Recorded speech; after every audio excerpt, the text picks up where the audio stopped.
Hallo, schön euch in diesem Video dabei zu haben. Ihr seht, es geht los mit unserer Cabrita oder Matilda, das haben wir noch nicht final geklärt. Wir fahren auf einen Ausflug für einige Tage mit Freunden und ich bin richtig gespannt, wie das läuft, denn wir wollen den Bus auf seine Offroad-Fähigkeit testen und ich bin noch nicht sicher, wie gut das laufen wird.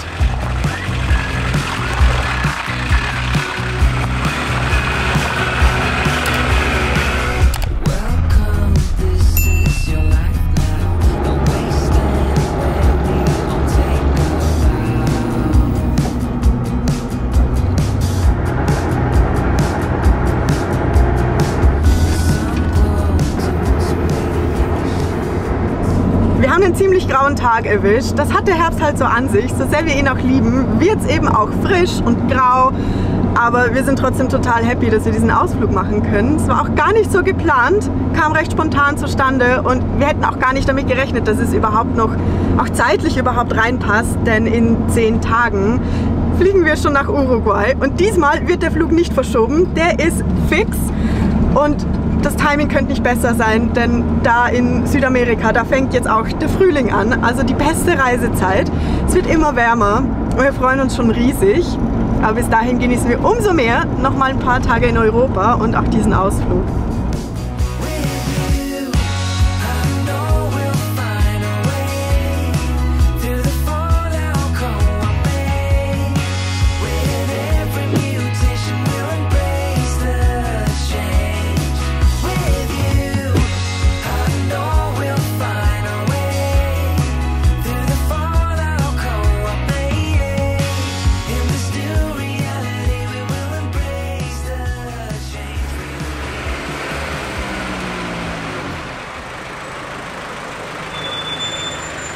Erster Stopp und wir müssen mal tanken, denn das Problem, was wir haben, ist, die Tankanzeige funktioniert nicht richtig und wir wissen nicht genau, wie viele Kilometer wir damit machen können, und bevor wir irgendwo stehen bleiben oder liegen bleiben, tanken wir lieber einmal mehr.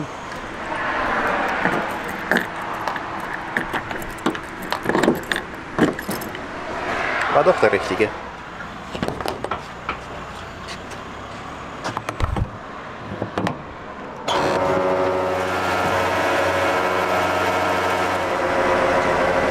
Ein weiteres Problem, was wir haben, ist unsere Wassertemperaturanzeige. Die funktioniert auch nicht richtig, beziehungsweise wenn wir losfahren, steht sie in der Mitte und dann sinkt sie. Das heißt, entweder ist ein Sensor kaputt oder irgendwas anderes könnte sein. Ja, ist soweit eigentlich heute nicht schlimm, denn das Wetter ist ziemlich kalt. Wir fahren nur auf der Landstraße und ja, das sollte schon passen. Daumen drücken.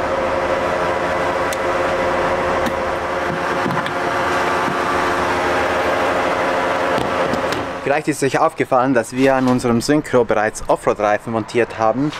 Und ja, wie Jesse ja schon gesagt hat, wir wollen ja dieses Wochenende ein bisschen Offroad fahren gehen. Und am besten lässt sich das natürlich in einem Offroad-Park machen, denn wir haben ja keine Ahnung. Und das Ganze machen wir nicht alleine, sondern wir machen es mit Sven und Caro. Die haben ja auch einen T3 Synchro und die haben wir entlang der Panamericana ja immer wieder gesehen. Die hatten uns das allererste Mal in Halifax getroffen. Und ja, das hat sich jetzt so ergeben und wir freuen uns richtig, denn um ganz ehrlich zu sein, ja, Offroad fahren ist nicht so unser Ding, also wir sind da keine Profis, haben keine Ahnung und ich glaube, mit deren Anweisung sollte das werden, oder? Wir werden Profis. Es ist nur eine Frage der Zeit, dann sind wir Profis. Man soll ja optimistisch sein.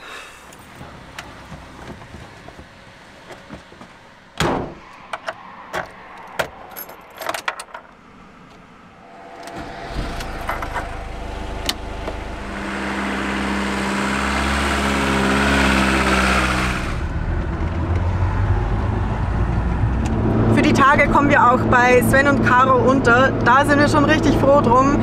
Roberto hat zwar mal so eine Bettkonstruktion gebaut, aber ja, bei den Temperaturen, wir haben ja ausbautechnisch sonst noch gar nichts gemacht. Also wir haben weder isoliert, noch haben wir eine Heizung drin.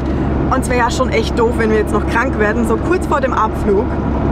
Was wir aber auch mit haben, abgesehen vom provisorischen Bett, ihr seht es hier hinten vielleicht, wir haben richtig viele Boxen mit. Und die sind nicht für alle für Sven und Caro. Nein, die sind nicht alle für Sven und Caro. Wir haben ein bisschen Arbeit mit. Ihr ahnt vielleicht schon ein bisschen, was es sein könnte. Wir haben euch ja schon ein paar Mal davon erzählt. Jetzt ist es endlich konkret. Und ich glaube, wir machen jetzt dann auch mal eine kleine Snackpause und zeigen euch, was da wirklich alles drin ist.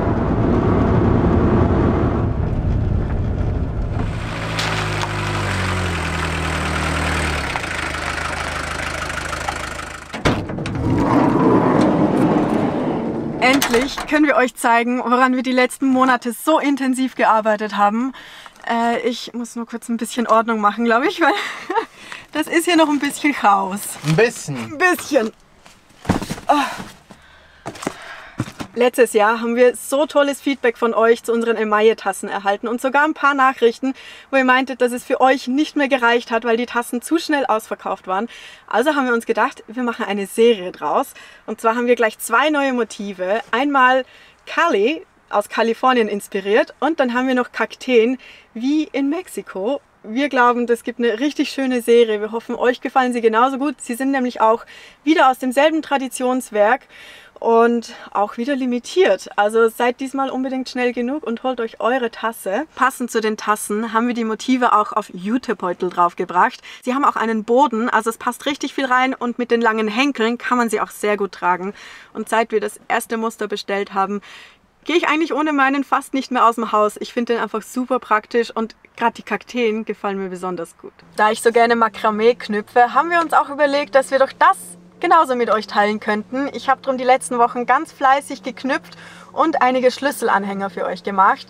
Wir haben 3 verschiedene Varianten in 3 verschiedenen Größen und 3 verschiedenen Farben. Also es ist hoffentlich was für jeden Geschmack mit dabei. Wir haben darauf geachtet, dass es wirklich nur Baumwolle ist, und ja, wir hoffen sehr, dass sie euch auch gefallen und bald ein paar von euren Schlüsseln schmücken dürfen. Und gerade bei Makramee haben wir auch noch Makramee-Girlanden jetzt für euch. Da habe ich auch nochmal fleißig geknüpft. Die sind alle Naturfarben. Und ich habe auch darauf geachtet, dass die Schnur definitiv lang genug ist, sodass ja, die Girlande einige Camper- und Van-Fenster schmücken darf. Und eine Sache wollten wir schon so lange realisieren, aber auf der Reise war das einfach logistisch nicht möglich, denn wie ihr wisst, ist uns Qualität sehr wichtig.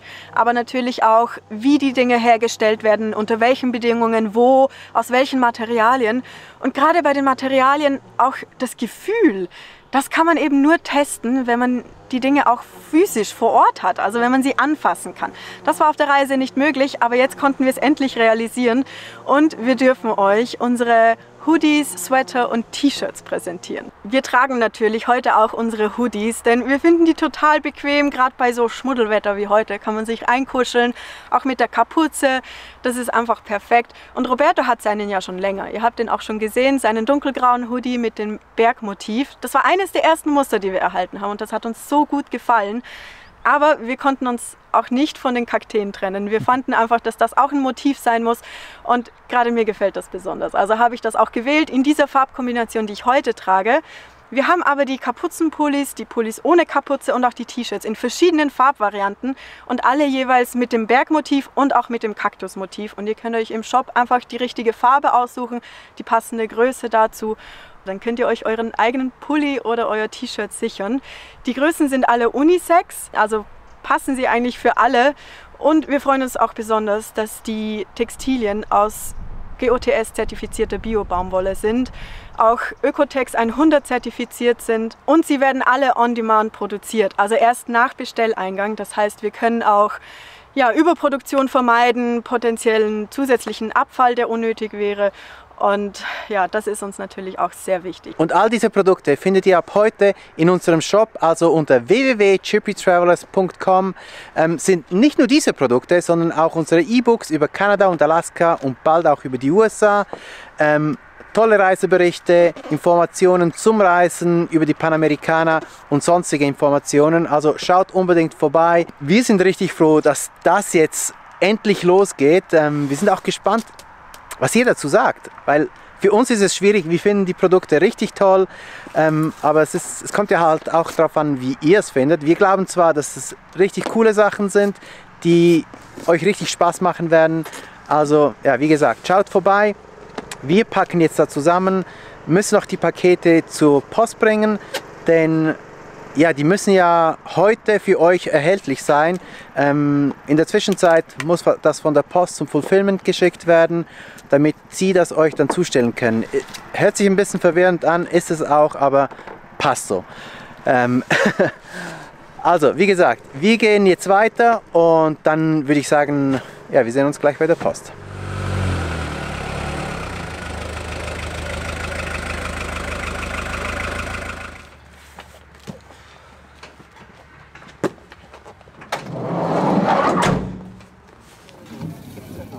Haben wir alles? Okay. Mhm. Und die Pakete wurden abgeschickt. Waren 6 Stück am Ende, oder? Ja, und wenn ich richtig rechne, sind wir schon etwa bei 50 Kilo. Ja, ganz schön viel. Ja. Aber das passt schon. Und ein kleines Mitbringsel haben wir auch noch. Genau. Zur Feier des Tages. Wir müssen jetzt aber jetzt ein bisschen beeilen, denn wir haben doch noch ein bisschen Strecke vor uns. Und es wird schon dunkel. Ich weiß nicht, wann das passiert ist, Ja. aber... Naja, und es fängt auch ein bisschen an zu regnen, also Ja. Vollgas. Und wir sehen uns morgen, wenn die Action mit der Cabrita richtig losgeht. Yeah.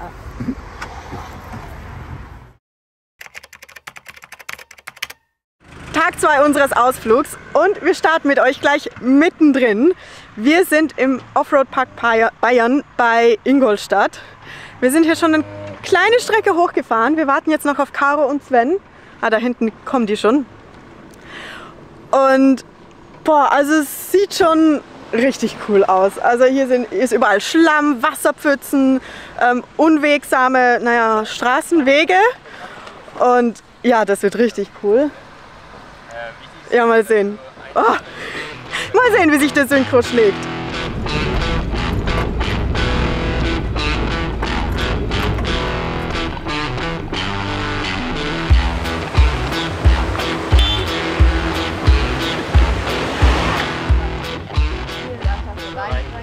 Und wenn ihr euch fragt, wo der T3 Synchro von Sven und Caro ist, von dem wir gesprochen hatten, ja, der ist liegen geblieben am Ende ihrer Panamerikaner-Reise. Der hatte einen Motorschaden und den müssen sie erst noch beheben, daran arbeiten sie aktuell.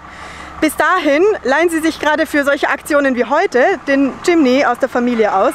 Ist auch ein richtig cooles Auto, damit kommen die ja auch über so einige prekäre Stellen, richtig cool. Und ja, macht auch so natürlich richtig viel Spaß.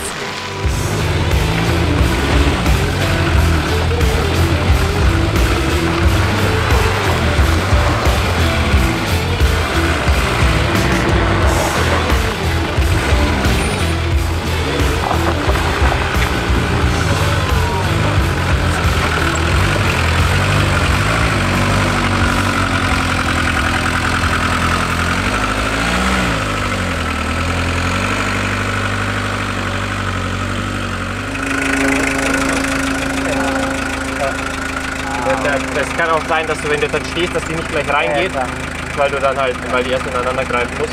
Aber wie gesagt, wenn du die Frontsperre reinmachst, dann ist dein Lenkrad quasi außer Funktion. Dann kannst du nur noch geradeaus. Gleich ins Schwitzen gekommen. Ja, was sah richtig aus, wie er da stand. So hoch verschränkt. Geil. Oh. Okay, erste Hürde überstanden. Ja. Ich auch. Du hast gar nicht die Leute gesehen, die da standen und zugeguckt haben. Ja, die haben sich wahrscheinlich gedacht, was ist denn das für ein Anfänger? Wahrscheinlich. Naja, es ist nochmals eine Runde und dann fahren wir hier runter. Was? Boah, also der Start ist ja schon mal gelungen. Aber genau deswegen machen wir das ja auch mit Caro und Sven, denn die kennen sich aus und die können uns sagen, welche Knöpfe wir betätigen müssen, was wir für Sperren reintun können, an welcher Stelle. Und da kann man ja nur lernen. Ja, und ihr seht schon, Sven kommt hier schon mit dem Jimny runter. Das hier ist jetzt die nächste Stelle. Mal sehen, wie die sich schlagen. Ich gehe lieber aus dem Weg. Das war jetzt richtig unangenehm. Ja, auch ich muss zuerst klarkommen mit dem Fahrzeug, denn ist nicht ganz so einfach alles, aber ja, und jetzt geht es gleich wieder weiter, nämlich hier das Loch runter.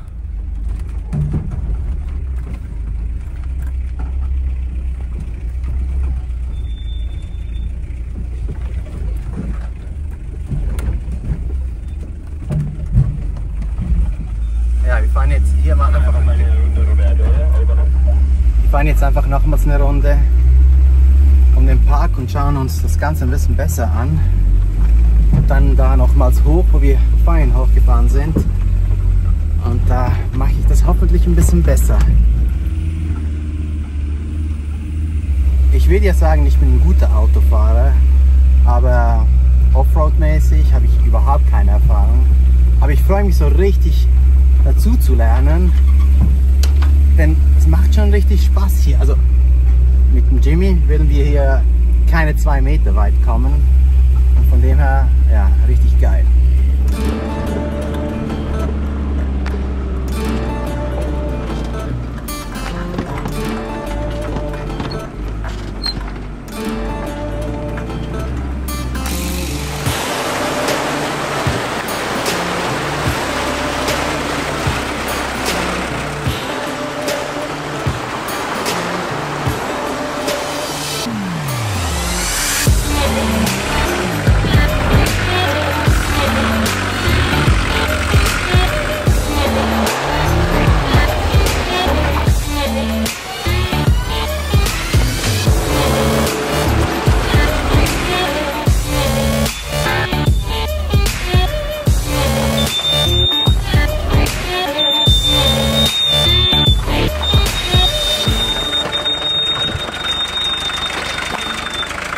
Ja, das ist einfach geil.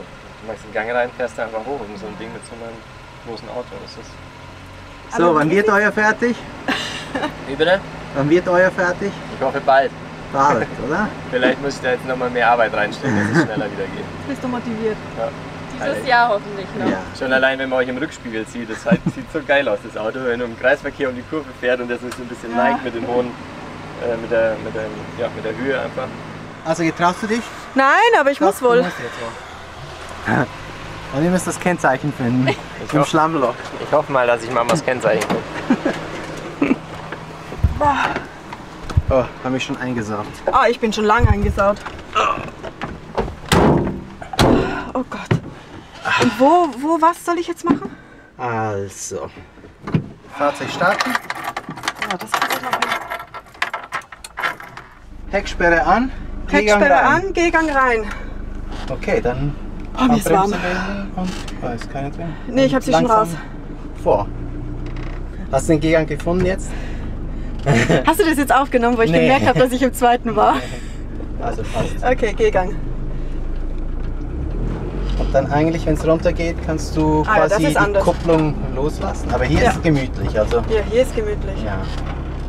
Okay. Da hast du die einfache Piste für mich Ja, ausgesucht. zum Anfang und danach Ja. geht's hoch. Und Gas geben, langsam, ja, schön langsam Gas geben. Ja. Und dich führen lassen, in die Schienen rein. Soll ich rein? Ja.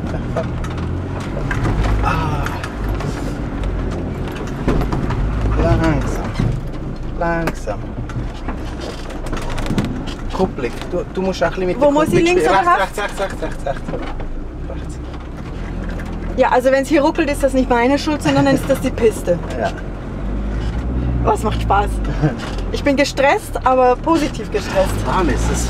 Richtig warm. Einer geht baden, oder? Irgendwas ist immer. Ja, Sven hat sein Kennzeichen vorne verloren. Das muss irgendwo hier drin sein, also ja. Wie ist der Untergrund weich? Ja, so ein bisschen siffig, also schon, nee, also oben weich, oben schlammig und unten.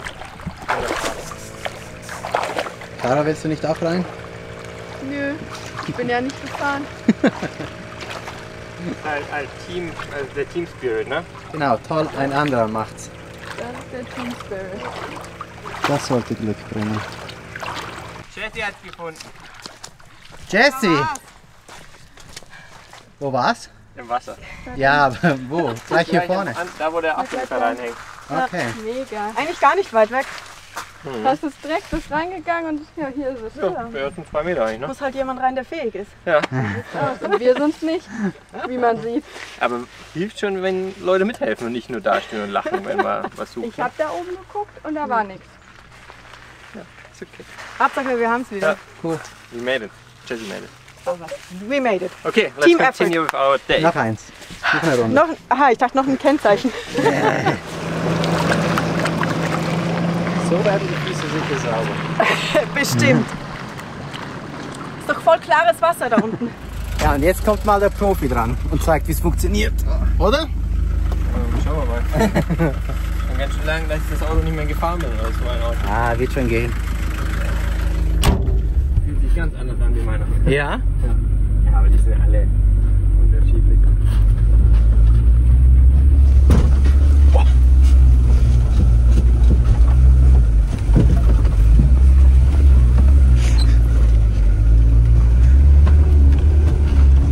Weniger spektakulär wie bei dir. Ah, doch, auch wenn das.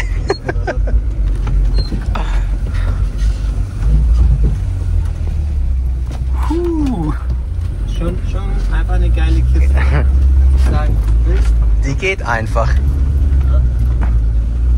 Was für ein Tag und was für ein Fahrzeug. Also unglaublich, was dieses Fahrzeug kann. Also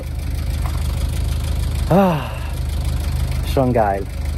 Und jetzt verstehe ich auch, wieso viele Leute, die in Synchro fahren, so begeistert davon sind. Und damit kommst du wirklich überall hin.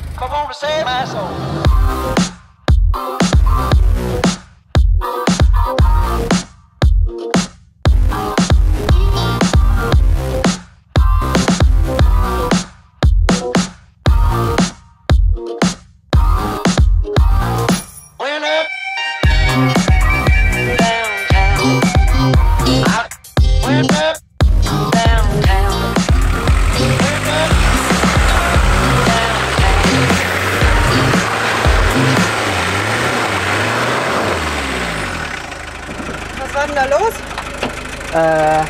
Sieht so aus, als die Disco-Kupplung nicht funktionieren würde. Und wir bringen die vordere Sperre nicht rein. Keine Ahnung wieso. Das war... Wann hatten wir die das letzte Mal drin? Als wir das Fahrzeug gekauft haben. Da lief's ja. Da lief's ja. Aber umso eindrücklicher, wie Sven meinte, das haben wir heute alles mit Heckantrieb gemacht und der Sperre. Siehst du, das ist eben der gute Fahrer. Ja, die 9010. Ja? So ist es. Ah, da sehe ich's, ja. Aber das halt mal mit der Treibhausstelle drüber hier vorne auch. Das war doch ein richtig geiler Tag heute hier auf dem Offroad-Park. Obwohl jetzt hier am Ende mit der Visco-Kupplung, ja, kann passieren. Wir wissen nicht genau, was es ist, ob es an der Visco-Kupplung selbst liegt oder ob irgendein Steg rausgeflogen ist. Müssen wir mal anschauen, wenn wir Zeit und Lust haben. Aber das wird auf jeden Fall, nachdem wir von Südamerika zurückgekommen sind. Das heißt, den waschen wir jetzt noch einmal richtig, fahren nach Prag in den nächsten Tagen. Und ja, ich glaube hier, dieser Offroad-Park haben wir nicht zum letzten Mal gesehen. Also da werden wir auf jeden Fall nochmals hinkommen. Und auch nochmals danke an Sven und Caro, dass sie mit uns hierher gefahren sind und uns ein paar Sachen gezeigt haben. War richtig cool, auch die Tage mit ihnen zusammen. Ja, dann würde ich sagen, das war's für diese Woche. Schaut unbedingt noch im Shop vorbei. Ja, wenn ihr was kaufen wollt, wir würden uns auf jeden Fall freuen. Und danach, im nächsten Video, sind wir wahrscheinlich schon in Uruguay. Da geht es ja weiter mit der Reise, mit der Panamericana. Und dann freuen wir uns, wenn ihr da wieder einschaltet. Und ja, hinterlasst einen Daumen nach oben, Kommentar, ein Like bzw. ein Abo. Und dann sieht man sich beim nächsten Mal. Tschüss! Eine richtige Bergziege. Ja. Ein Steinbock. Ein Steinbock. Aber bis jetzt nicht bockig. Ne, bis jetzt noch nicht. Also am Anfang schon, aber es lag eher an mir, weil ich keine Ahnung hatte. Sven meinte, ja, da gehen wir hoch. Und ich so, ja okay, kann er ja. Sie. Oder sie, kann sie ja. Konnte sie nicht, weil ich nicht konnte. Es lag nicht an der Frau.